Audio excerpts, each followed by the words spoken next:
Today we'll be looking at the early life and the story of Mike Harper, who appeared in Call of Duty Black Ops 2. He was portrayed by Michael Rooker. And here we look to cover the character's history and some events maybe prior to their appearance in Call of Duty. We will briefly go over what happened during the campaign, as we've already covered the full story of Black Ops 2 on our Stories So Far series. So thank you for joining me and welcome to the early life and the story of Mike Harper. Harper was born in the United States in 1978.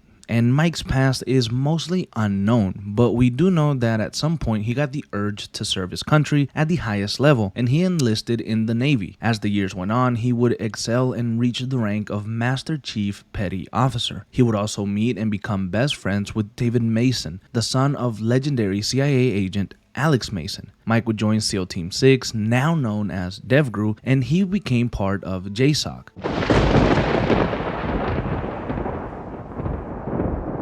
At some point during 2025, Mike and David would go to the vault, where retired CIA agent Frank Woods now lived, and the purpose for this visit was to retrieve any information that they could on the Cortes Dai leader Raul Menendez, who was still terrorizing the United States many years after Frank and Alex failed to capture and kill Menendez in the 1980s. Harper would try to talk David out of this visit as he believed that it was a huge waste of time. However, Woods turned out to be more valuable than he let on, and he would tell both Harper and David about many clandestine operations in the 80s involving Menendez. With the information revealed from Woods, Harper, David, Crosby, and Salazar, who are also part of SEAL Team 6, arrive in Myanmar, where they would recon a Cortes Dai base, and here they would find intel that revealed that Menendez was looking to create something with a rare earth mineral named Celerium. Once they attacked the base, they found a scientist named Eric Branner, who was in charge of inspecting this Celerium, and he would tell the team about the plot that Menendez was planning. Branner would also tell the team about a super weapon named Karma, but he would be killed before Harper and the team could reunite with Admiral Briggs. Later, Harper and the team were sent to Pakistan to investigate Menendez to see what he was planning with Karma. However, the team would be ambushed by the ISI, which is a Pakistani agency, and they would become trapped inside of a grocery store. Harper would be able to reboot the Claw, which would help them with a counterattack on the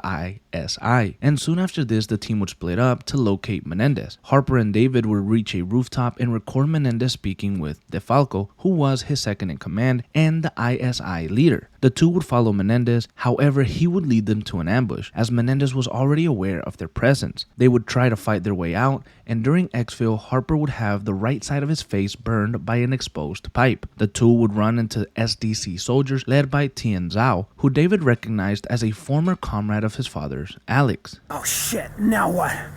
Okay, whoa, hey, take it easy. Forces should not be in Pakistan.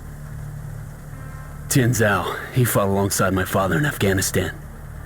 We have no quarrel with China, General Zhao. Our only interest in Pakistan is Raul Menendez. Then we have something in common. But know this, American. If you are really here for Raul Menendez, I have no need to kill you.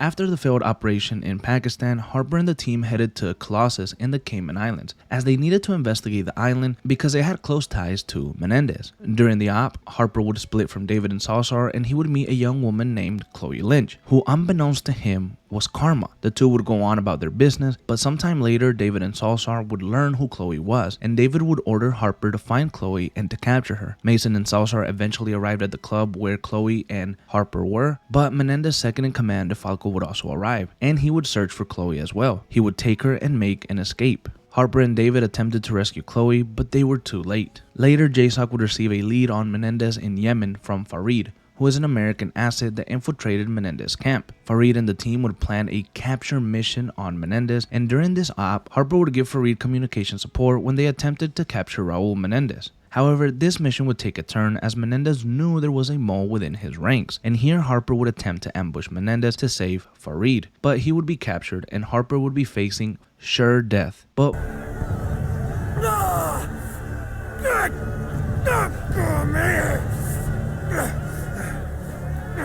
You knew that I would be here. Who betrayed me? You're wasting your time, you fucking bastard, you! You won't get shit from me! Ugh. Come on! Is that all you got? Huh? Farid!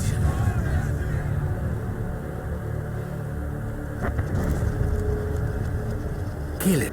Yeah, that's it. Kill me, egghead! Anything wrong? And you spineless piece of shit! Getting others to do your dirty work! What kind of man are you? Huh? Show your loyalty by following my orders, Freddy. Do it! Egghead. Do your job. Now, Freddy! Do it, man! Come on! You don't got the stones to fucking shoot me!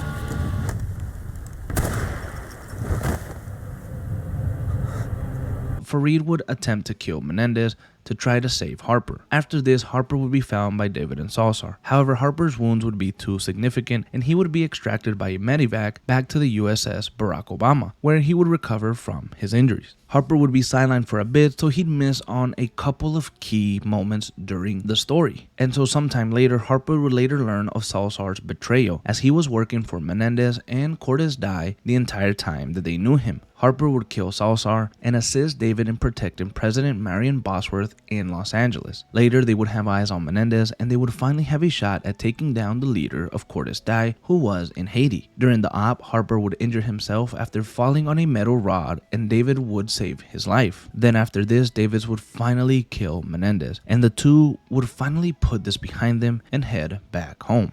Now, as for current assignments, it seems that Harper recovered from his injuries and he continued to work as a SEAL and JSOC operative. But other than that, not much has been updated since the original campaign over a decade ago. However, due to the recent rumors of a potential Black Ops 2 remake or remaster, we will probably see Harper again very soon. And this time, we may go further than the end of Black Ops 2 and maybe Harper alongside David appear in more current events that take place in the current Modern Warfare series, as both David and Harper are alive and operating at this time. Thank you so much for joining me, as this has been the life and the career of Master Chief Petty Officer Mike Harper.